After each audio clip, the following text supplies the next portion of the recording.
الحمد للہ رب العالمین والصلاة والسلام علی سید المرسلین وعلی آلہ الطیبین واصحابہ الطاہرین اما بعد فاعوذ باللہ من الشیطان الرجیم بسم اللہ الرحمن الرحیم قل للمؤمنین یغضوا من ابصارہم وَيَحْفَظُوا فُرُوجَهُمْ ذَلِكَ أَزْكَى لَكُمْ إِنَّ اللَّهَ خَبِيرٌ بِمَا يَصْنَعُونَ وَقُل لِّلْمُؤْمِنَاتِ يَغْضُضْنَ مِنْ أَبْصَارِهِنَّ وَيَحْفَظْنَ فُرُوجَهُنَّ وفي حديث قال النبي صلى الله تعالى عليه وسلم الایمان بضع وسبعون شعبة فافضلها قول لا اله الا الله وادناها اماطة الاذى عن الطريق والحیاء شعبة من الایمان رواه مسلم صدق اللہ العلی العظیم وصدق رسولہ النبی الکریم الامین ونحن على ذلك لمن الشاہدین والشاکرین والحمد للہ رب العالمین۔ مل کر شوق اور محبت کے ساتھ ایک مرتبہ حضور کی بارگاہ میں ادب اور احترام کے ساتھ درود پاک پیش کیجیے۔ اللہم صلی علی سیدنا و مولانا محمد معدن الجود والکرم وآلہ وبارک وسلم صلاۃ وسلاما علیک یا سیدی یا رسول اللہ۔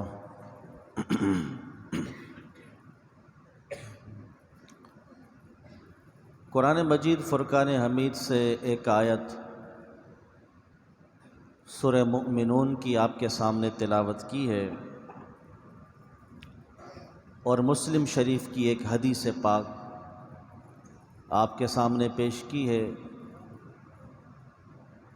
اللہ کریم ان دونوں یعنی قرآن پر اور حدیث پر ہم سب کو عمل کی توفیق عطا فرمائے۔ قرآن انسان کی ہدایت کے لیے اللہ تبارک و تعالی نے نازل فرمایا ہے۔ اس آیت میں اللہ تبارک و تعالی اپنے محبوب صلی اللہ تعالی علیہ وسلم سے فرماتا ہے کہ محبوب مومن مردوں کو اور مومن عورتوں کو بھی ایک حکم ارشاد فرمائیے۔ تو یہ مردوں کے لیے اور عورتوں کے لیے جو ایمان رکھتے ہیں ان کے لیے حکم ہے، اور جو ایمان نہیں رکھتے، اپنے آپ کو مومن نہیں سمجھتے، آج کی بات ان کے لیے نہیں ہے۔ جو یہ سمجھتا ہے کہ مومن ہوں اور میری آواز گھروں میں بھی جاتی ہے، تو جو ہماری بہنیں گھروں میں عورتیں یہ سمجھتی ہیں کہ ہم مومنہ ہیں، ہم ایمان کے دعوے دار ہیں، یہ آج کا خطاب ان سے ہے کہ اللہ تبارک و تعالیٰ اپنے حبیب صلی اللہ تعالیٰ علیہ وسلم سے ارشاد فرماتا ہے، اور قرآن ہمارے فائدے کے لیے۔ قرآن کا عنوان ہی انسان ہے، آیا ہی ہمارے لیے۔ اب بغیر کسی اور بات کی طرف ہم تمہید باندھیں اور باتیں کریں، بغیر اور باتیں کیے آئیے قرآن مجید فرقان حمید کی اس آیت کو سنتے ہیں، اس کا ترجمہ سنتے ہیں کہ اللہ نے اپنے حبیب صلی اللہ تعالیٰ علیہ وسلم کو کیا حکم دیا ہے، اور یہ فرمایا کہ محبوب یہ مومن مردوں سے کہو۔ فرمایا قل، اے محبوب ان سے کہیے، کن سے؟ قل للمؤمنین، مومنوں سے کہیے، مومن مردوں سے کہیے۔ یا اللہ کیا حکم ہے؟ فرمایا ان سے کہیے یغضوا من ابصارہم، اپنی نگاہوں کو نیچا رکھا کریں۔ یغدو غین اور ضاد سے بنائے. اس کا معنی مفسرین بیان فرماتے ہیں کہ آنکھوں کو اس طرح بند کر دینا کہ کچھ نظر نہ آئے. اب ترجمہ ہوگا، اے محبوب مومن مردوں سے کہو اپنی آنکھوں کو بند کر لیں. یغدو آنکھوں کو بند کر لے، من ابصارہم بعض چیزوں کو دیکھنے سے. سب چیزوں کو دیکھنے سے منع نہیں کیا گیا کہ کوئی چیز نہ دیکھو، من تبعیضی آئے. من ابصارہم یعنی اپنی دیکھنے میں بعض چیزوں کو دیکھنے سے آنکھوں کو بند کرو. ایسا بند کرو جس طرح بند کرنے کے بعد کوئی چیز نظر ہی نہ آئے. ایک تو بند کرنا یوں ہے نا کہ ذرا سا آدمی کھول کے دیکھ لیتا ہے، نہیں، غد اس طرح بند کرنے کو کہتے ہیں کہ پھر کچھ نظر نہ آئے. وہ بعض چیزیں ایسی جن کو دیکھنا اللہ تبارک و تعالی نے حرام کر دیا ہے، جو غیر محارم ہیں، جنہیں دیکھنا جائز نہیں ہے، ان کو دیکھنے سے حکم ہوا کہ آنکھوں کو بند کر دو. وَيَحْفَظُوا فُرُوجَهُمْ دوسرا حکم یہ ہے کہ محبوب ان مومن مردوں سے کہیے.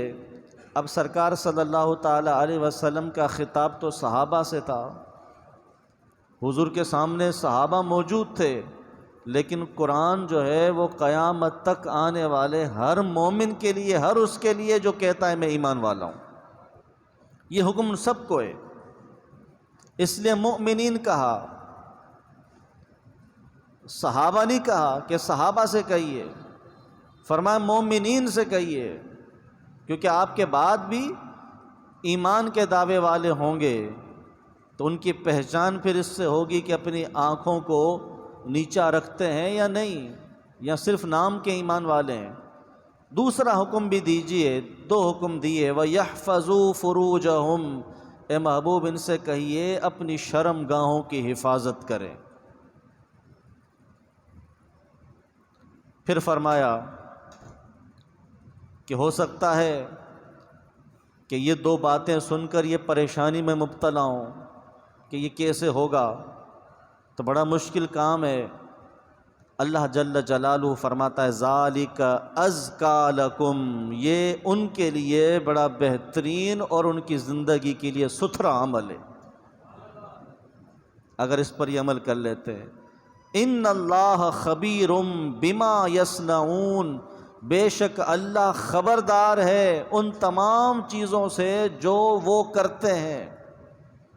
نگاہوں کے ساتھ، شرم گاہوں کے ساتھ جو یہ کرتے ہیں اللہ تبارک و تعالی اس سب سے خبردار ہے.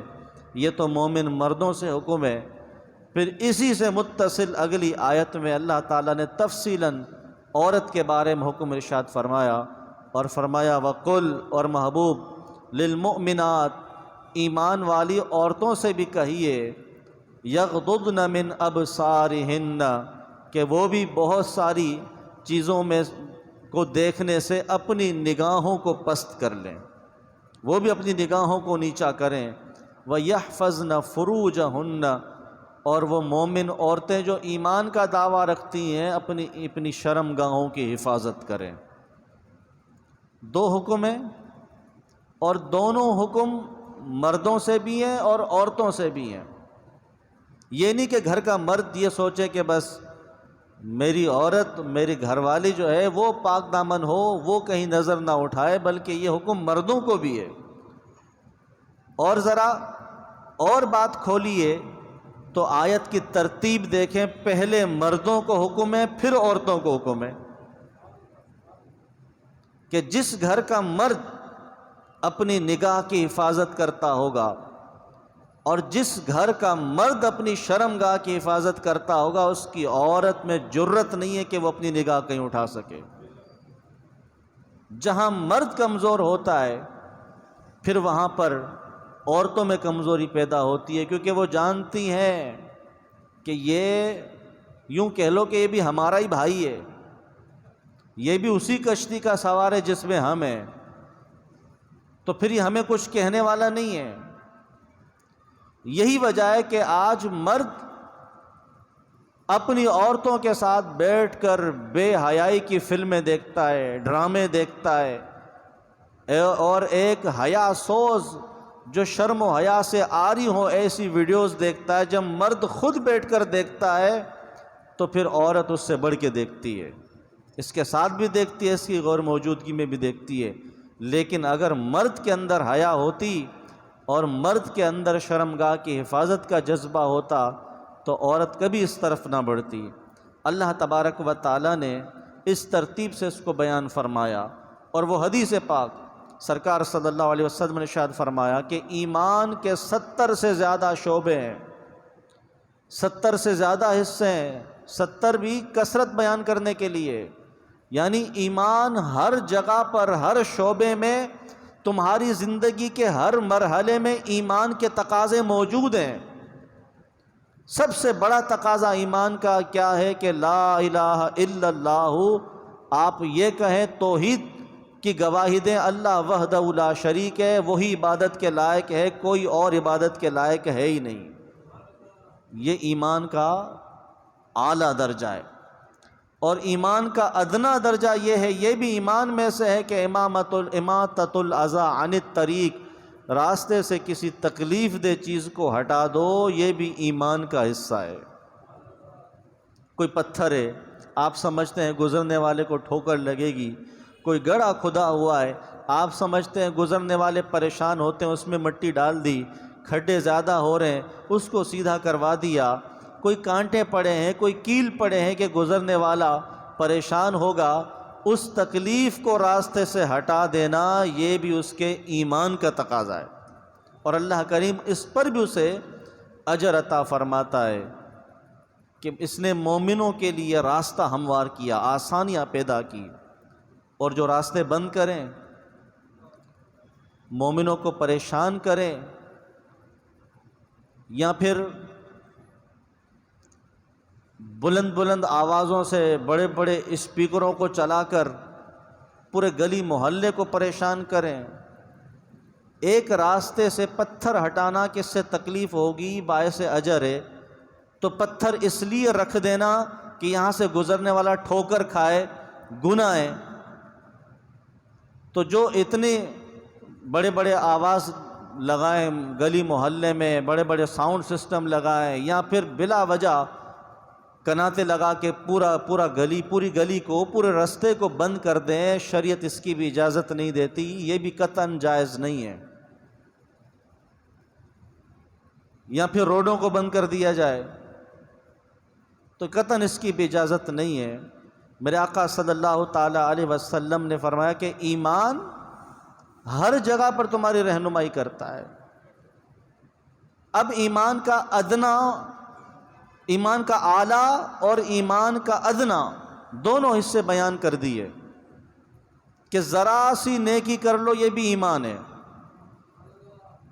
جب اعلیٰ اور ادنا دونوں بیان ہو گئے تو اس کے درمیان میں سب حصے ایمان کے آ گئے، لیکن اللہ کے حبیب صلی اللہ تعالی علیہ وسلم نے علیحدہ سے ایک حصہ اہمیت کے ساتھ اور فضیلت کے ساتھ، ایک علیحدگی کے ساتھ اسے ایک الگ مقام دے کر بیان فرمایا، اور فرمایا وَالْحَيَاءُ شُعْبَةٌ مِّنَ الْإِيمَانِ، اعلیٰ بھی سن لیا تم نے، ادنا بھی سن لیا، اب ان سب میں اس کو شامل نہ کرو، اس کو الگ سے ایک حیثیت دو، اور سمجھو کہ حیا ایمان کا ایک بہت بڑا حصہ ہے،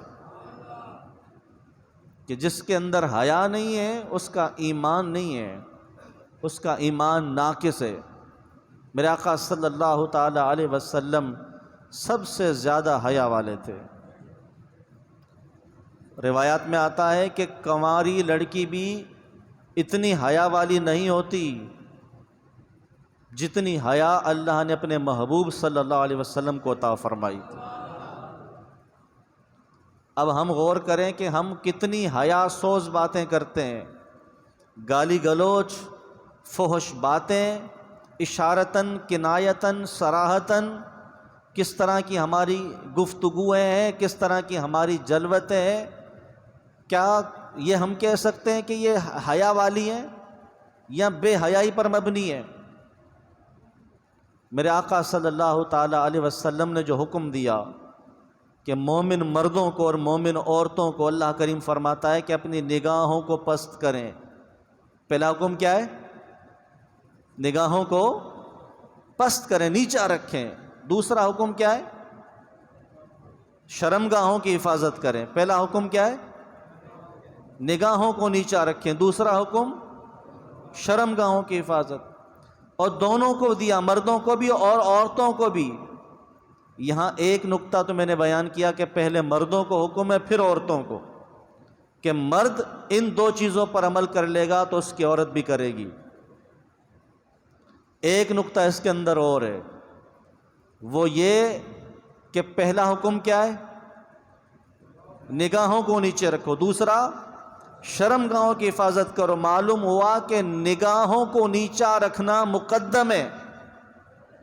پہلے نگاہیں نیچی ہوں گی تو شرمگاہ کی حفاظت ہوگی۔ اگر نگاہ اونچی ہوگی شرمگاہ کی حفاظت ہو ہی نہیں سکتی ہے۔ اس لیے اللہ تبارک و تعالی جانتا ہے، خالق کائنات ہے، اس نے ہمیں بنایا، ہماری آنکھوں کو پیدا فرمانے والا، ہمارے فروج کو پیدا فرمانے والا وہی خالق ہے۔ وہ جانتا ہے کہ میرے بندوں کے لیے کس طرح کی رہنمائی ہے ہونی چاہیے کہ ان سے محفوظ رہیں، تو فرمایا پہلے اپنی نگاہوں کو نیچے رکھو، پھر اپنی شرمگاہوں کی حفاظت کرو۔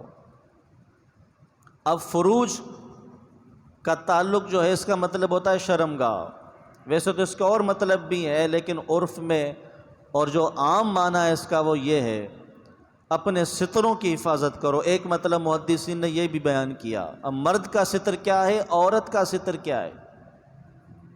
یعنی مرد پر کتنا حصہ چھپانا واجب ہے؟ ناف سے لے کر گھٹنوں سمیت، ناف سے لے کر گھٹنوں سمیت۔ یہ جو حصہ ہے یہ کسی صورت ظاہر نہیں کر سکتا، ہاں بہت مجبوری ہے، علاج معالجے کی غرض ہے یا کوئی اور ہے تو اتنے حصے کو ظاہر کر دے، وگرنہ اتنا حصہ ظاہر کرنا اس کے لیے حرام ہے، بلا وجہ ظاہر کرتا ہے اللہ کی لعنت اس پر برستی ہے۔ اب گرمی کے موسم میں جو لباس ہمارے ہاں نوجوان لڑکے پہن کے بائک پر گھوم رہے ہوتے ہیں یا گلی محلوں میں گھوم رہے ہوتے ہیں یا اپنے ہی گھر میں بیٹھ کر بے حیائی پھیلا رہے ہوتے ہیں اور ایک اندازہ بھی نہیں ہوتا کہ ہم کیا کر رہے ہیں، تو وہ پہلا حکم مومن مردوں سے کہو پامال ہوا تو تمہاری عورت بھی اپنے بازو کھول کر گھومے گی، اپنے بال کھول کر گھومے گی، ایسا لباس پہنے گی جس سے اس کا جسم چھلکے گا، نظر آئے گا، اس لیے کہ تم نے پہلا حق برباد کر دیا۔ تو یہ ستر ہے، اور عورت کا ستر پورا بدن ہے، بال بھی اس کے ستر ہیں، اس کی آستینیں، اس کی کلائیاں بھی ستر میں آتی ہیں، چھپانے میں آتی ہیں۔ صرف چہرہ اور ہتھیلیاں اور پاؤں، یہ 5 اعضاء ایسے ہیں جس کے کھولنے کی اجازت ہے، لیکن فی زمانہ علماء نے کہا یہ فتنے کا زمانہ ہے، اس میں چہرہ بھی کھولنے کی اجازت نہیں ہے، ضرورتاً ہاتھ اور پاؤں کھول سکتی ہے کہ اس کو چھپانے میں حرج عظیم ہے، باقی پورا بدن اس کا ستر میں آتا ہے۔ کسی حصے کو کھولے گی تو گنہگار ہوگی، جہاں تک گزرتی جائے گی بے پردہ ہو کر اللہ کی لعنت اس پر برستی رہے گی۔ بال بھی اس میں داخل ہیں۔ یہ آیت کا ایک حصہ میں نے پڑھا ہے، اللہ تعالیٰ نے اس آیت میں عورتوں کے زینت کے سامان کو چھپانے کا حکم دیا۔ وہ کیا کیا چیزیں آتی ہیں انشاءاللہ اگلے جمعے اس پر بات کریں گے۔ ابھی صرف آنکھ سے متعلق اور حیا سے متعلق ہماری بات ہے، تو یہ سب عورت کے لیے ستر میں داخل ہے، کسی کو نہ چھپائے۔ اگر وہ ہاف آستین والے کپڑے پہن کے نماز پڑھتی ہے، اس کی نماز نہیں ہوتی، یہ اپنی عورتوں کو بتائیں۔ اگر وہ حصہ ستر کا جس کا چھپانا ضروری ہے وہ کھول کر نماز پڑھتی ہے اور اس کا چوتھا حصہ کھلا ہوا ہے، اس کی نماز نہیں ہوتی۔ اسے چاہیے کہ پورا بدن ڈھانک کر اللہ تبارک و تعالیٰ کا حکم مان کر پھر اللہ کی بارگاہ میں کھڑی ہو. اللہ جس پہ لعنت برسا رہا ہو، اور نماز تو رحمت کا کام ہے، اس پہ رحمت کیسے برسے گی؟ فرمایا یا ایھا الذین آمنوا ادخلوا فی السلم کافہ، اے ایمان والو، ایمان اسلام میں پورے پورے داخل ہو جاؤ. ہم اسلام میں پورے داخل نہیں ہیں. ہم نے اسلام میں وہ چیزیں لے لی جو ہمیں بہت آسان اور اچھی لگی. بھائی کھانا کھانا سنت ہے، کھانا کھا لیا کیونکہ بہت اچھا لگتا ہے. نکاح کرنا سنت ہے تو ہم نکاح بھی کر لیتے ہیں کیونکہ ہمارے نفس کی خواہش ہوتی ہے اس میں. حقوق کیا ہیں یہ نہیں سیکھیں گے. نکاح سنت ہے، حقوق پورے کرنا فرض ہے. وہ فرض نہیں سیکھیں گے، سنت پر عمل کر لیں گے. مسئلہ یہ نہیں، نہ ہمیں سنت سے محبت ہے نہ ہمیں فرض سے محبت ہے، وہ تو ہمارے نفس کی خواہش تھی. یہ ہم ڈرامے بازی کرتے ہیں اور اسلام کو ذریعہ بناتے ہیں. نکاح کرنا سنت ہے، چارہ ہمارا نفس ہے. بکرا کھانا سنت ہے، بھائی تمہارا نفس چاہ رہا ہے، تمہاری اپنی خواہش ہے. یہ یاد ہے کہ بکرا کھانا، ران کھانا، جناب وہ بازو کھانا سرکار نے پسند کیا، یہ سنت ہے. یہ معلوم نہیں کہ حضور فجر سے کتنی محبت کیا کرتے تھے. تو ایک سنت یاد ہو گئی، باقی ساری سنتیں چھوٹ گئی. تو یہ وجہ یہ ہے کہ ہم اسلام میں پورے داخل نہیں ہوئے. میاں بیوی کے حقوق پورے کرنا، جناب بچوں کو خوش کرنا سنت ہے کہ سرکار گھر میں ایسے رہا کرتے تھے جیسے عام آدمی رہتا ہے. یہ یاد آ گیا. اور حضور صلی اللہ علیہ وسلم کی وہ حدیث یاد نہیں آئی کہ جب حضرت عبداللہ بن ام مکتوم جو نابینا صحابی ہیں، بوڑھے ہیں، آتے ہیں، حضرت میمونہ اور حضرت ام سلمہ موجود ہیں، وہ نابینا صحابی بوڑھے وہ آ رہے ہیں. سرکار صلی اللہ تعالیٰ علیہ وسلم اپنی دونوں ازواج سے، جو مومنوں کی ماں ہیں، جن کے گھر میں وحی آتی ہے، جن کو سب اپنی ماں کہتے ہیں، وہاں شہوت کا شبہ بھی نہیں ہو سکتا کہ کوئی نبی کی ازواج پر، اپنی ماں پر جسے قرآن نے ماں کہا ہو. باقی ہماری تمہاری ہمارے مرنے کے بعد بیوی کسی اور سے نکاح کر سکتی ہے، نبی کی زوجہ تو کبھی کسی سے نکاح ہی نہیں کر سکتی کیونکہ وہ ہمیشہ کی ماں ہے، اس کا نکاح نہیں ہو سکتا. ایسے گھر میں اور ایسا صحابی ہو، صحابی کا دل، صحابی کا تقوی، ایمان، حیا کس مقام کا ہوگا ہم تو حساب نہیں لگا سکتے. اور پھر وہ نابینا ہوں، پھر وہ بوڑھے ہوں. ان سب چیزوں کو سوچئے اور پھر دیکھیے کہ حضور کے گھر میں آتے ہیں. یہ دو بیویاں موجود ہیں، ام سلمہ اور حضرت میمونہ رضی اللہ تعالی عنہما. حضور ان سے فرماتے ہیں کہ اٹھو جلدی پردہ کرو. یا رسول اللہ صلی اللہ علیہ وسلم، عرض کیا بیویوں نے کہ حضور وہ تو نابینا ہیں، وہ تو نہیں دیکھتے، ان سے پردہ. تو سرکار نے فرمایا وہ نابینا ہے، تم تو دیکھتی ہو، تمہاری آنکھیں تو موجود ہیں. یہ حدیث کے الفاظ ہیں، تمہاری آنکھیں تو موجود ہیں. آج بڑے شوق سے اپنی بیٹیوں کو، اپنی بیویوں کو بے حیائی کے ساتھ پروگرام میں لے کے جائیں گے، تعارف کروائیں گے بڑے شوق سے. یہ تمہاری بھابھی ہے، شرم نہیں آتی آپ کو؟ یہ آپ کی بیٹی ہے، تمہاری بیٹی، اس سے پردہ ہے، وہ تیری بیٹی ہے، اس کی بیٹی نہیں ہے. انتہائی بے حیائی کے کام، بے پردہ. اور مردوں کو غیرت ہی نہیں ہے. وہ کسی نے کہا نا کہ پوچھا کسی نے عورتوں سے تمہارا پردہ کہاں گیا، تو دیا اس نے جواب کہ عقل پہ مردوں کی پڑ گیا. یہ عقل پہ مردوں کی پڑ گیا ہے. اصل میں مرد بے غیرت ہو گئے، اس لیے عورتیں بے غیرت ہو گئی. تو میرے آقا صلی اللہ تعالیٰ علیہ وسلم کی یہ طریقے بھی ہیں، یہ سنتیں بھی ہیں. اپنی مزے کی ساری سنتیں ہم لے لیں تو اس کا مطلب ہے ہم ایمان میں داخل نہیں ہوئے. اسلام سلیکٹڈ مسلمان نہیں بناتا کہ جو تمہاری مرضی کا آئے، من کو پسند آئے وہ لے لو، اور جو ذرا تمہارے نفس پہ گراں گزرے، جناب ماحول ایسا ہے، وقت ایسا ہے. تو وقت کیسا ہے، کس نے صحیح کرنا ہے؟ اسلامی ریاست بنانے والے بھی آج نوجوان لڑکیوں کو روڈ پہ گھما رہے ہیں اور بات کرتے ہیں اسلامی ریاست کی، بات کرتے ہیں ریاست مدینہ کی. شرم آنی چاہیے. جب ایک حاکم، ایک بڑا بے حیائی کا دروازہ کھولے گا تو پھر دیکھیے اس کے آنے کے بعد کتنی بے حیائی بڑھی.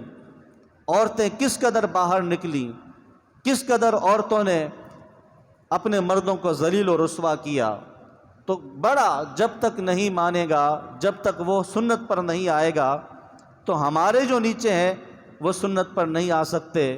میرے آقا صلی اللہ تعالیٰ علیہ وسلم کے فرامین ہے، بچہ جب پیدا ہوتا ہے فطرت پر پیدا ہوتا ہے۔ حیا انسان کی فطرت میں رکھی گئی ہے۔ چھوٹے بچے ہیں نا سمجھ، آپ ان کے سامنے شرمگاہ کا نام لیں، وہ شرم محسوس کرے گا، وہ ننگا باہر نہیں نکلے گا۔ بہت ہی چھوٹا ایک الگ بات ہے، تھوڑی سا اس میں شعور آتا ہے نہیں آتا، کیا ہے یہ فطرت ہے۔ اللہ تبارک و تعالیٰ نے، سرکار نے فرمایا کل مولود یولد علی الفطرت فابواہ یہودانہ وینصرانہ ویمجسانہ۔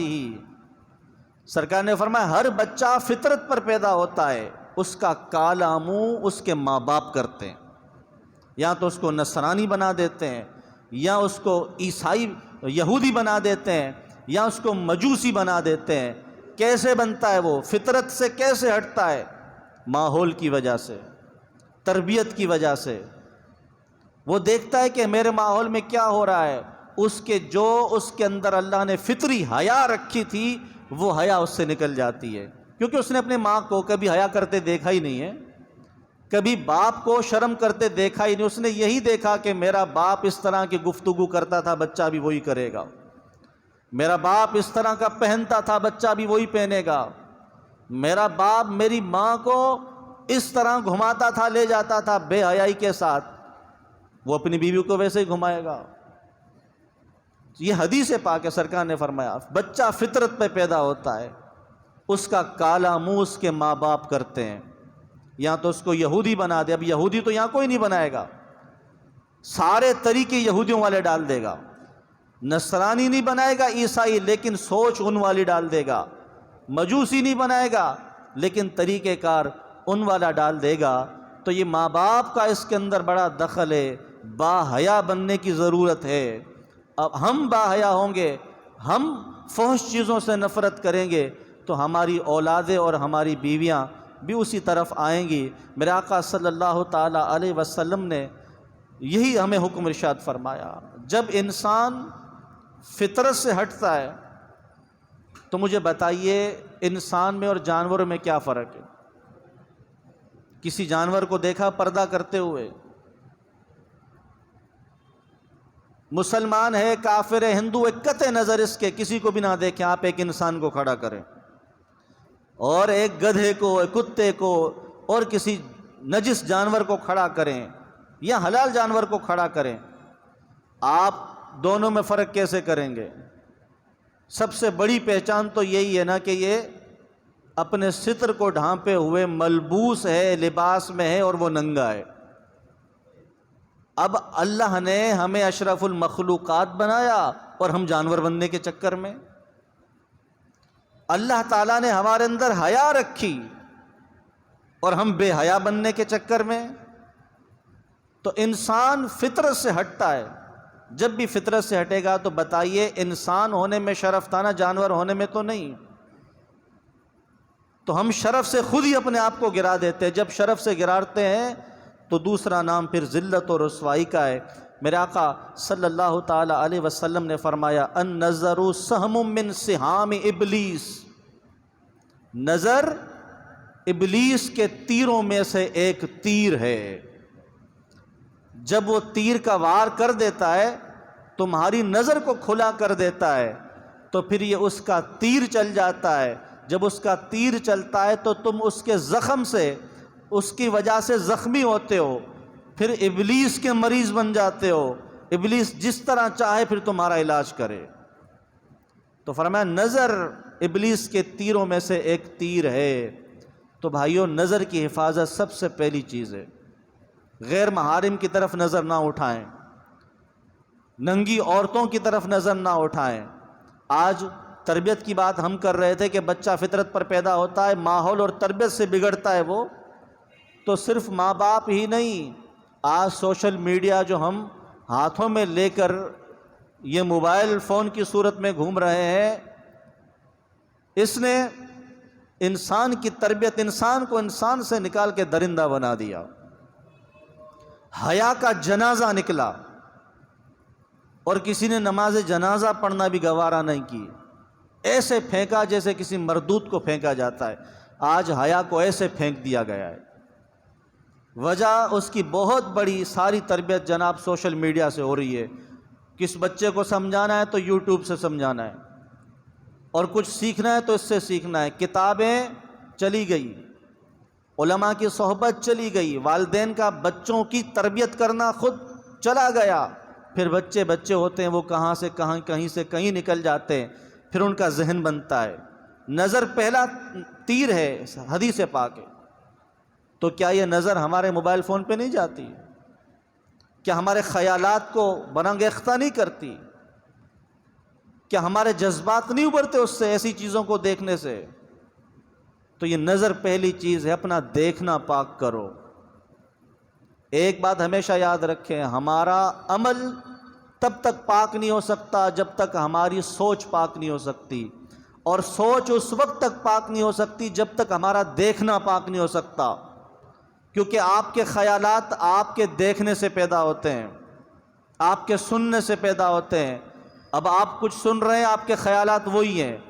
آپ کوئی فحش چیزیں سنیں گے، آپ کے خیالات وہی ہوں گے۔ جو دیکھیں گے وہ خیال بنے گا، جو خیال بنے گا وہ عمل بنے گا۔ ایسا نہیں ہے کہ آدمی سوچے سارا دن کچھ اور عمل کچھ اور کرے۔ جو سوچتا ہے عمل وہی کرتا ہے۔ تو سب سے پہلی چیز جو مین ہے، جو اللہ تبارک و تعالیٰ نے فرمائی، حدیث میں رسول کریم صلی اللہ علیہ وسلم نے فرمائی، وہ ہے نظر۔ اپنی نظروں کو پاک کیجئے۔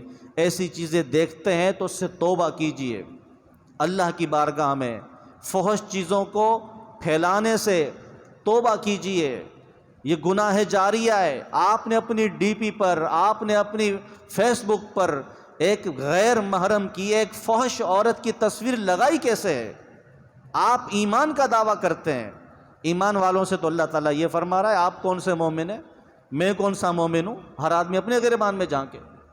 میری وجہ سے دوسرا اس حکم سے گر رہا ہے، وہ بدنگاہی کا شکار ہو رہا ہے، تو اس کا مطلب میں بھی اس کے ساتھ شریک ہوں۔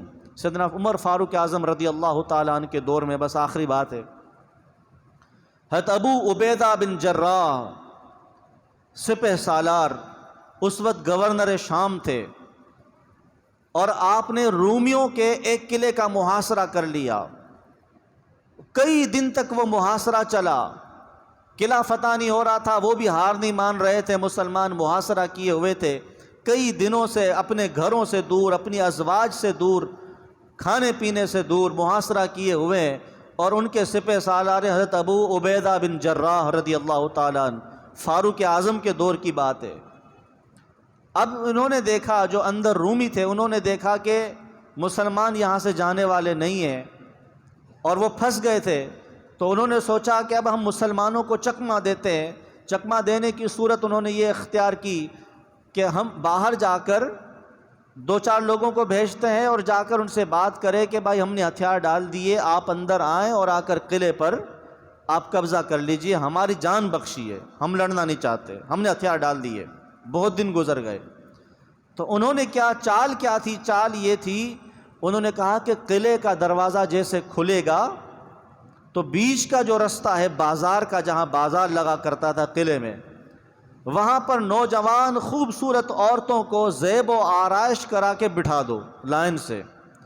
مسلمان جیسے اندر داخل ہوں گے، یہ صحابہ کے دور کا واقعہ ہے، جیسے اندر داخل ہوں گے، بہت دنوں سے اپنے گھروں سے دور ہیں، جب وہ اس طرح کی حسن و جمال والی عورتیں اور آدھا جسم ان کا برہنہ ہوگا، ان کو دیکھیں گے تو ان کی طرف ضرور رغبت کریں گے کہ یہ انسان، نفس اس کو ابھارتا ہے، ضرور جب دیکھیں گے ضرور رغبت کریں گے، جب دیکھیں گے تو رغبت کریں گے نا، رغبت کریں گے، بٹھا دو ان کو راستے میں۔ جب مسلمان ان کی طرف لپکیں گے، ہم حملہ کر کے سب کو ہلاک کر دیں گے۔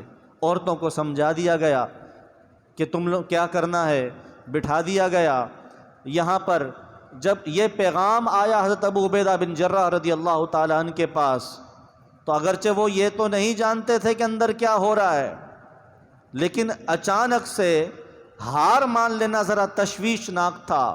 میرے سرکار صلی اللہ علیہ وسلم نے صحابہ کی تربیت فرمائی ہو اور فرمایا اتقوا فراست المؤمن فإنہ ینظر بنور اللہ، مومن کی فراست سے ڈرو کہ وہ اللہ کے نور سے دیکھتا ہے۔ تم نے قلعہ بند کر کے اندر سازش کر لی ہے تو کیا ہوا، آنکھیں نہیں دیکھ رہی تو کیا ہوا، دل کی آنکھوں میں تو اللہ نے فراست رکھی ہے نا۔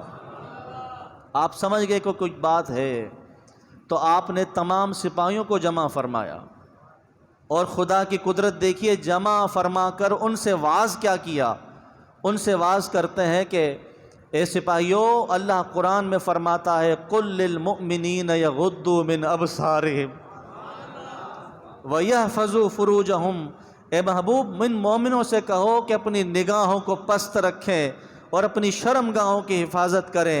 کس نے بتایا تھا ابو عبیدہ بن جراح کو کہ خطبہ یہ دینا ہے؟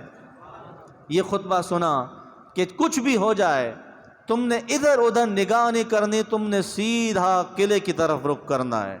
جب گیٹ کھلا تو یہ مسلمان جو صحابہ تھے اس ابو عبیدہ بن جراح رضی اللہ تعالیٰ عنہ کی نگرانی میں سپہ سالاری میں آپ نے کہیں التفات ہی نہیں کیا، وہ فاحشات جیسی بیٹھی تھی ویسی ہی بیٹھی رہی، نظر ہی نہیں گئی۔ نظر جاتی تو کچھ خیال آتا نا، نظریں ہی ابو عبیدہ نے ان کی رکوا دی۔ اور کمال جائیے متبعین پر قربان جائیے، جب انہوں نے سنا کہ اللہ یہ فرماتا ہے، وہ تو جانتے تھے، ابو عبیدہ نے اس وقت تازہ کروایا کہ تمہارا رب یہ فرماتا ہے، تم مجال ہے کہ رب کا حکم سن کر کسی نے نگاہ اٹھائی ہو، اور اللہ نے فتح نصیب کی۔ تو بات یہی ہے، ہمت کرنی پڑے گی، اپنے اوپر جبر کرنا پڑے گا۔ آج اس سے زیادہ بدترین دور ہے، آج اس سے زیادہ فحاشی اور عریانی ہے، لیکن ہم بھی نبی کے ماننے والے ہیں، محبت کا دم بھرنے والے ہیں۔ یہ عزم کیجئے، کیسی بھی عورت فاحشہ آ جائے، کیسی بھی آ جائے، کیسی پوسٹ بے حیائی کی آ جائے، میں نہیں دیکھوں گا، اللہ نے جو مجھے امانت دی ہے اس کی حفاظت کروں گا۔ یہ حکم ہمارے رب کا ہے، کسی اور کا ہو تو آدمی ٹال لے۔ اللہ کریم مجھے بھی حیا نصیب فرمائے، ہم سب کو حیا کی دولت عطا فرمائے، ہماری نگاہوں اور شرمگاہ کی حفاظت فرمائے۔ اللہ کریم ہمیں نفس امارہ سے محفوظ فرمائے، آمین۔ وما علیہ الا البلاغ المبین۔